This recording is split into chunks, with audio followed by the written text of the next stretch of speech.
In this episode, we talk about sexual violence and attempted suicide. Please take care while listening. So I remember the first time I was sent to go over to KCK, and my partner at the time was like, ooh, KCK, you're going over to the tough part of town. So it's that separate here, I guess is my point. KCK is a whole other world from KCMO. Despite the fact that we share a city title, we are very split by the state line.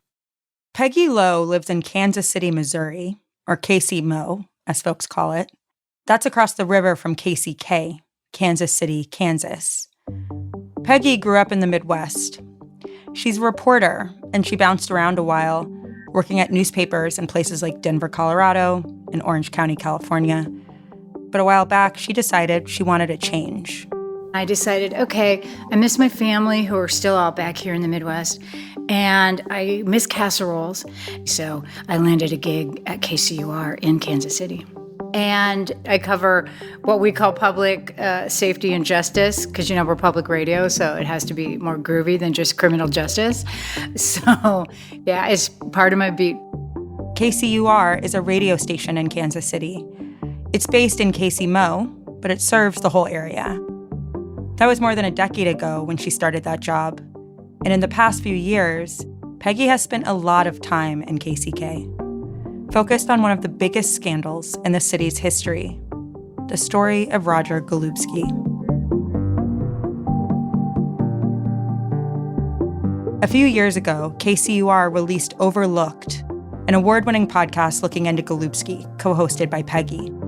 When do you remember first hearing stories about Roger Golubski or his name? I have a very set memory of that because it was 2017. I was working a GA shift at KCUR, meaning general assignment, and our local talk show host happened to book Lamont McIntyre. He was maybe 2-3 days out of prison, and the talk show booked Lamont, his mom, and his lawyer. And they came into the station, and I met them. This guy who had just spent 23 years in prison for a crime he didn't commit. And he, in the hour that he was on air with us, told his story, and it was just so remarkable. You might remember Lamont's name from last episode. He says when he was 17, Golubski framed him for murder, and he spent 23 years in prison before being exonerated in 2017. So Lamont does this interview at the station. And then soon after, another journalist at KCUR was talking to a source, a woman Peggy describes as the keeper of all the stories. And the source says, look, you have to dig deeper. Lamont's case is the tip of the iceberg. Lamont's case is a narrative for everything that's happened in KCK, often because of this crooked cop named Roger Golubski.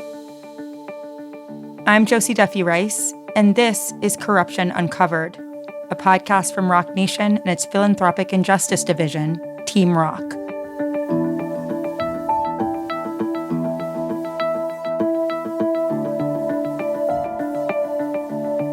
Think about all the stories you've heard about police corruption. Just in the past few days, I've heard of a police chief in Iowa illegally selling guns, and police in Florida manufacturing crack cocaine. Every day, it feels like there's something new. And what keeps me up at night is this. What we know is only the beginning. People are scared to tell these stories, and it's hard for journalists to report them.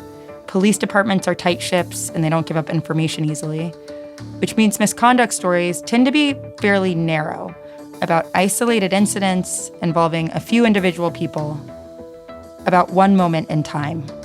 This story is something different. It's not one moment, but decades. Not one alleged crime, but many, maybe dozens.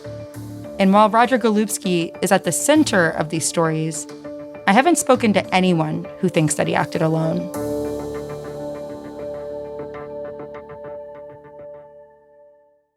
What's important here is not just the acts, not just the moments of harm. It's what those acts did to people, men and women in KCK. And throughout the season, we'll hear from many of those people. But first, I need to help you understand the scope, the scale, of what Roger Golubski is accused of doing. I believe that everyone knew about this. It was an open secret in Kansas City, Kansas, that Golubski, ran the streets there, and that the white police force always had its, heel on the neck of the community. One of the things I always hear is like, how could everybody have known? Like, there's this sort of doubt, right? Like, how could everybody have known this? Because obviously they would have done something. Someone would have told. This idea that, like, eventually, if enough people know, justice happens. I get that a lot, Josie. People are like, this is unbelievable. He did this since when? And I even was saying that to some of my sources early on, like Nico Quinn. I remember talking to her one of my first interviews. I'm like, God, Nico, these stories seem so unbelievable. And she looked at me like, seriously? Mm-hmm. The only reason it's unbelievable to you is because you're a white girl who didn't live there. The woman Peggy just referenced is Nico Quinn. Nico told Peggy that Golubski was known around the neighborhood. In a place like KCK, at a certain point, everyone knew about these cops, at least everyone Black. Nico Quinn has spent 30 years trying to bring attention to Roger Golubski and the corruption in the KCKPD.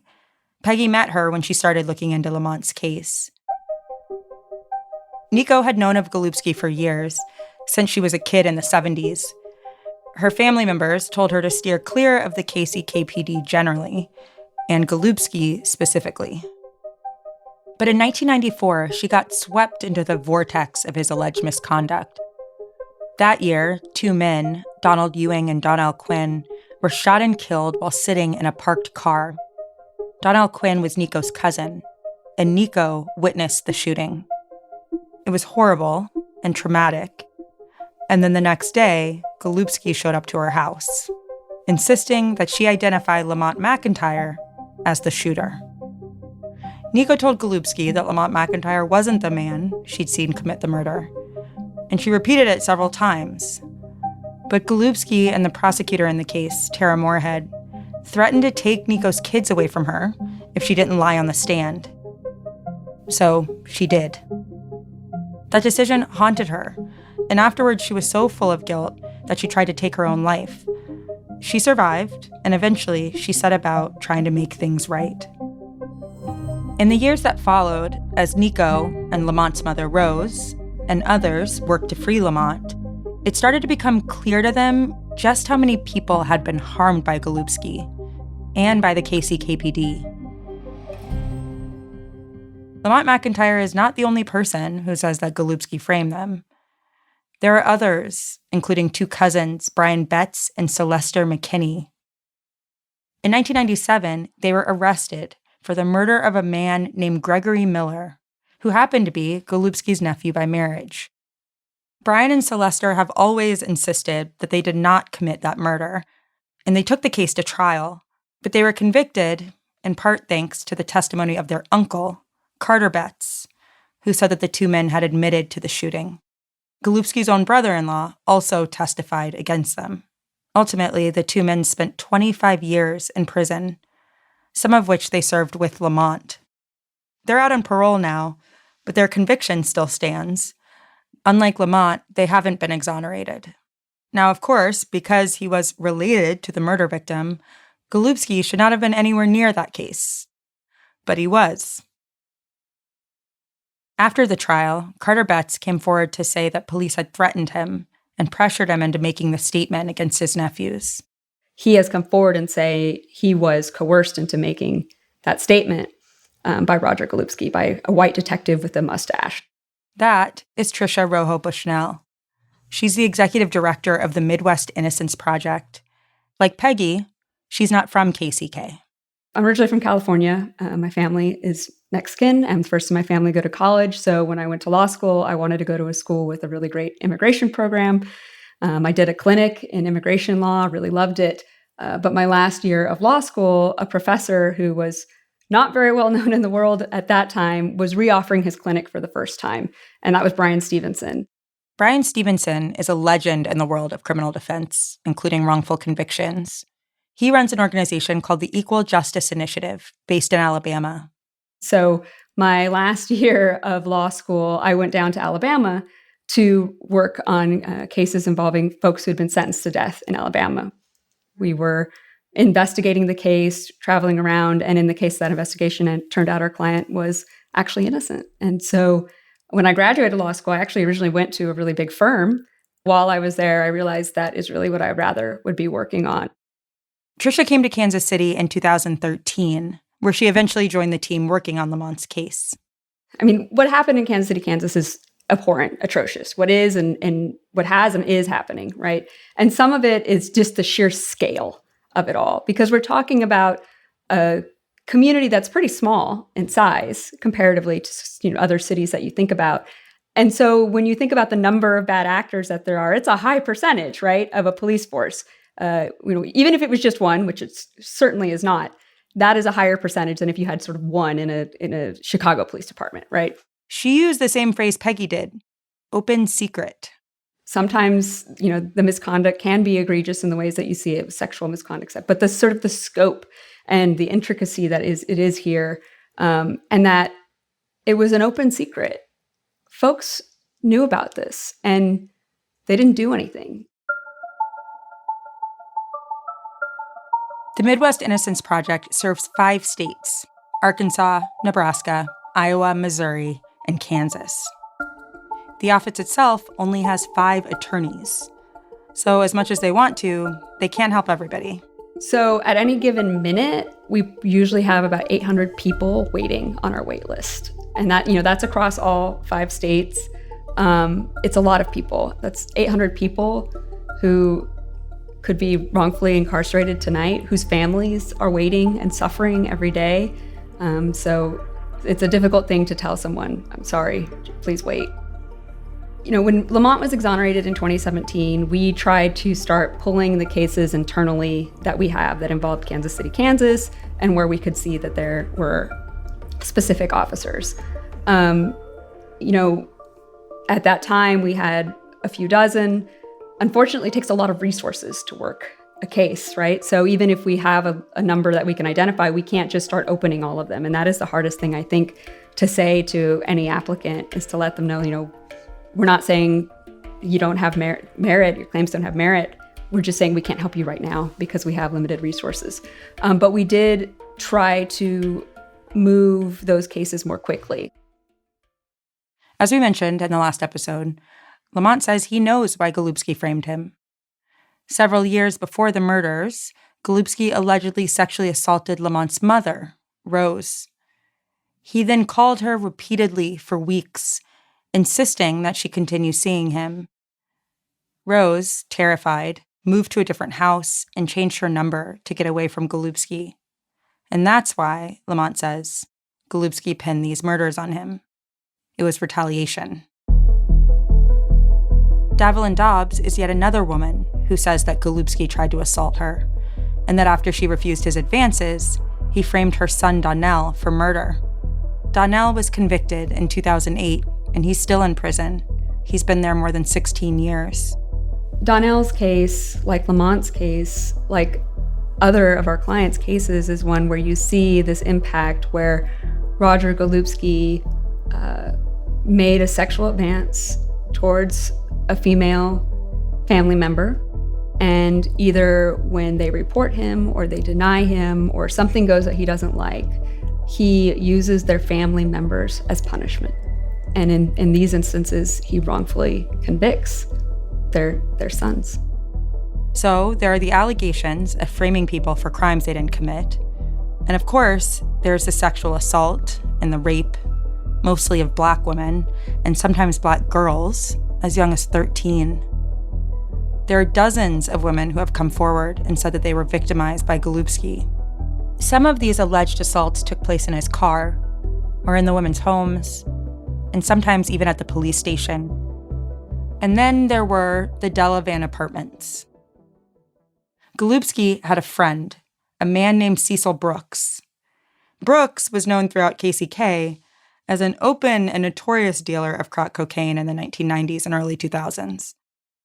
Kind of a strange friend for a police officer. Anyway, sometime in the mid-1990s, Brooks allegedly got control of a couple of units at the Delavan, an apartment complex in KCK. which he used to hold girls against their will, forcing them into sexual slavery.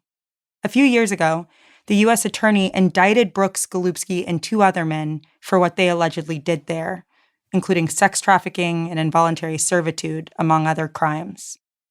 The indictment said that one of those units was a quote-unquote relaxed area, where young girls used alcohol and drugs with the men. And another was a working house, where they were compelled to perform sexual services for them and other men who visited the Delavan. The indictment is truly harrowing reading. It says that the girls are runaways, or had recently gotten out of juvenile detention, or came from what the indictment called broken homes. And at the Delavan, they were allegedly beaten with fists, with an iron, dragged by their hair. The girls were threatened, told that the men had strung one girl upside down by her feet in a closet as punishment, and that the men had, quote, murdered a woman by burning her alive and watching her dance around like a chicken with no head. According to the indictment, Roger Golubski would come to the apartment not just to meet with the other defendants, and not just to take their money in exchange for police protection. He came to have sex with the girls. And I do mean girls. He primarily chose young Black girls, ranging in age from 13 to 17 years old, according to the indictment. So, multiple allegations of intentional wrongful convictions, multiple alleged sexual assaults, sex trafficking and involuntary servitude at the Delavan. Even just like one of these alone would be shocking. But the allegations actually get even worse, because there are also the missing women. Lamont's lawyer drew up a list of women connected to Golubski, women who had gone missing. So this idea that there's a list of missing women was floated by Lamont's lawyer early on. Peggy Lowe again. She said he's connected to the deaths of so many women who came up murdered, many in kind of the same circumstances. These were women who were often working the street, they were drug addicts, they were sex workers, and their end was horrifying. They were either shot or bludgeoned to death, beat up, and left like nearly naked by the side of the road. It was, appalling circumstances. Peggy got a hold of the list, and she started reporting out the connections between Golubski and these missing women. So I started with that idea, and I really wanted to prove. Prove is strong. I wanted to write about it, and I am not saying he murdered them, but I'm saying he's connected, and he was known to hang out with them and be in relationships with them. And their families backed that up for us. One of the first women she looked into was named Rose Calvin. Her family told me, he was known for messing with women on the street. He would come by here and pick her up. And they said she hated him, but she would go with him because he gave her money, he gave her drugs. She would come back a few days later with some new clothes. We heard that story over and over and over. So I really went deep in trying to figure this out, and come to find out, it was really Nico Quinn who knew all these women. In her 30-year search for accountability, Nico heard story after story of women who had disappeared or turned up dead.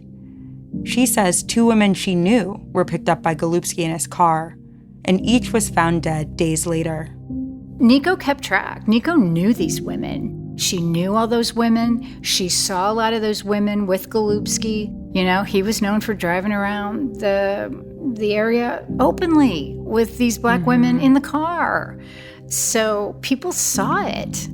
Nico's sister was one of these women, Stacy Quinn. And Roger Golubski started fooling with Stacy Quinn when she was like 15, 16. Nico believes Golubski raped Stacy, and then she was connected with Golubski for years and years and years. Stacy was killed in 2000, and the officer who went to the scene that night, who notified her family, Roger Golubski. Peggy told me about a car ride she took one day with Nico. And I'm sitting in the back seat of Nico's car. We're driving along Quindaro Boulevard, and then even north towards the river where the Quindaro ruins are, where the Underground Railroad station was and all that. And she believes a lot of those women were thrown there. And she believes, like, if anybody ever looks at that area, they might find more Black women. There are many women who kind of die all the same way in very kind of similar fashions. And of course, we can't be 100% sure that it was Roger Golubski, but it seems clear that there was like a pattern of behavior leading to these women's deaths, and they were never investigated as, they don't seem to have been considered to be the work of the same person.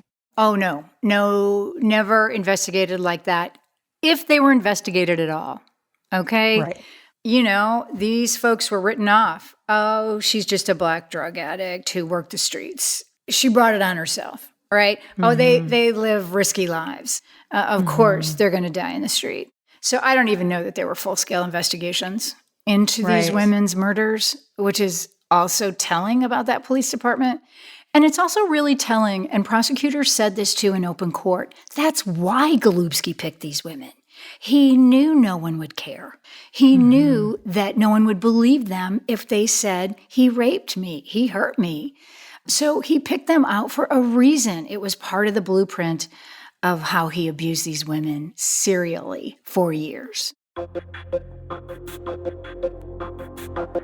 Sometimes when I sit down with the documents that detail the allegations against Golubski, I have to put the papers down, take a breath, go outside, be around grass and bright colors and around people who aren't thinking about the worst things that human beings are capable of doing to each other, the things that some people with power do to people without it. It's easy to think about Roger Golubski as a monster. It's actually how one of his victims described him, as a snake, a devil. But to me, it's sort of worse, maybe, to think about him as a man. What's your sense of him as a person? One of the best interviews we did as far as telling us about him, and we talked to a lot of people about Golubski, I talked to his ex-wife, and her name is Ethel Abbott, and she knew this guy. She's the only Black woman he married. And she said he was deeply religious. You know, he wanted to be a priest when he was growing up. He went to a high school that was a seminary school, so he was literally training to be a priest. He went to, I think, about 1 or 2 years maybe at Rockhurst, which is a local Jesuit Catholic college. He quit that when he went to the police academy and then graduated from the police academy in 1975. He got in trouble right away because he beat a man to death in the city jail, and he got away with it, even though the case went to trial. And he just ruled the streets of KCK, is what we were told. And he had such a lid on it, such a lockdown on it. And that's the part that is so amazing to me. And I hope we did create a more nuanced profile of the guy than just, here's evil personified. I'm just fascinated by someone who seems to want to be this other person and yet is doing this thing. What is your sense of him within the department? Obviously, people were scared of him. He ran the streets. He had a lot of power. I had officers telling me he was a troublemaker. He was a pot stirrer. He would create drama where there didn't necessarily need to be. He would go to a prosecutor and tell that prosecutor, you know, this cop over here, that's not a very good case. He's talking bad about you. You know, he would create those kinds of dramas within the workplace. That said, he got away with everything. And so people were scared of him. You know, they thought clearly he has something on the brass that allows him to do whatever he wants. Not only whatever he wants, but he was promoted. You know, he was a captain of the homicide unit at the end of his career.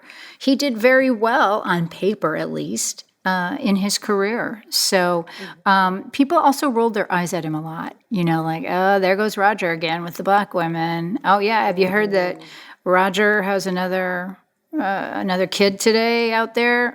Yeah, just, you know, add that to the list. So there was a lot of eye rolling, too. From the beginning of his career as a police officer, Roger Golubski inflicted harm on the people he was supposed to protect. According to the Kansas City Star, back in 1978, when he was just a 25-year-old patrolman, Golubski admitted striking a man while transporting him to the local jail. The man died 5 hours later. Golubski was suspended with pay, but just 3 weeks later, the investigation was over. Golubski was cleared. The death made the papers, and the FBI said they were investigating, quote, because of a possible civil rights violation. But it's not clear what became of it. What we know is that Roger Golubski remained with the KCKPD for another 3 decades, which strikes me as an indication of the culture of the department. I wonder, just imagining you're an officer, you decide you want to be a police officer, you go to the academy, you get sworn as part, take an oath, and you become part of the KCKPD. And let's say you're like a 25-year-old kid who really does want to be a good guy, right? Like you really want to be a good cop, and you see this as a career with integrity. What happens to those people at the KCKPD? So as a culture, we were told by the FBI and others that the KCK police force is just another animal all of its own. One FBI agent told us, it's a different dinosaur era over there. It's Jurassic Park. It's so weird over there. Even in cop circles, which, there's so much loyalty among police officers. Even police officers sort of shook their head and were like, whoa, it's so weird over there. KCMO police would say that. And I think that, too, is reflective of KCK itself. Everybody's related to each other. It's very insular. You're going to get your brother and your uncle and your sister-in-law a job there. And so everybody's very connected, and there's just not a lot of outside air that gets in.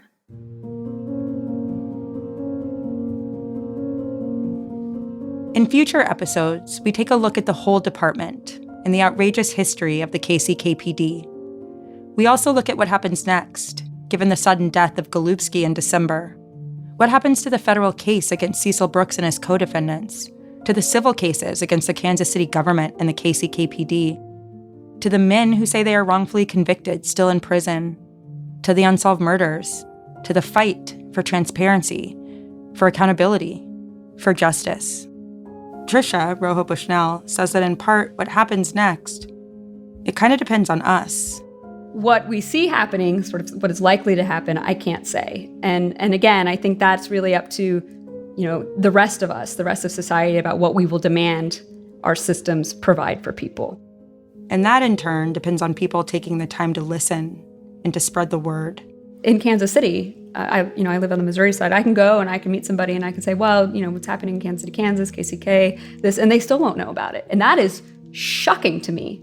And I mean, it feels like we've been shouting into the wind for, 7 years. How can folks not know about it? Peggy Lowe.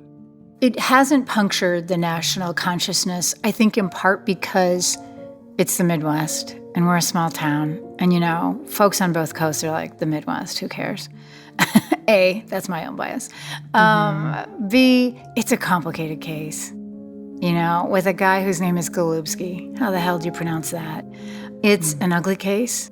It's hard to talk about all these rapes and sexual assaults and all the horrifying things he did on the air. I mean, I bet you guys have read a lot of the depositions. SK's deposition, and it's in part. So when they arrested Golubski and filed the original indictment, the feds added to it, I want to say 3 days later. I want to say it was late on a Friday. And the narrative about her will break your heart. It is bone-chilling. I nearly threw up when I read it. It's very difficult to put these things out there in the public. But Peggy says she's glad she has the chance to try. I know this is a cliche, but I feel extremely lucky and grateful to have been able to tell these stories. So I'm really grateful for that. I am touched every time I talk to them, to all the victims, that they have taken me into their trust, and I am honored to tell their stories. I mean, I tell Nico Quinn that all the time. I'm like, you're amazing. What you have been through, I can't even imagine being through, in addition to all the Golubski stuff, right? Right. I think it has deepened my knowledge of white privilege. You know, I'm not from a rich family. I'm from like a lower middle class Midwestern family. I didn't think I had a lot of breaks, but I had a million compared to the women that I'm covering. So my privilege has been checked at the curb. I've learned a lot, and I've been amazed at the resiliency of these women, and that they're still around, and they're still trying very hard to seek some justice. It's remarkable. Corruption Uncovered is a podcast from Rock Nation and its philanthropic and justice division, Team Rock. Team Rock partners with the Midwest Innocence Project to uncover corruption in Kansas City, Kansas. We want to extend a special thanks to the KCK community of survivors and advocates. Corruption Uncovered is produced by Pineapple Street Studios. I'm your host, Josie Duffy Rice. This episode was written and produced by me and Kat Aaron, with additional production support from Justine Dahm, Eric Minnell, and Yinka Rickford-Angwin. Our editor is Joel Lovell, fact-checking by Will Tavlin, music licensing by Epidemic Sounds.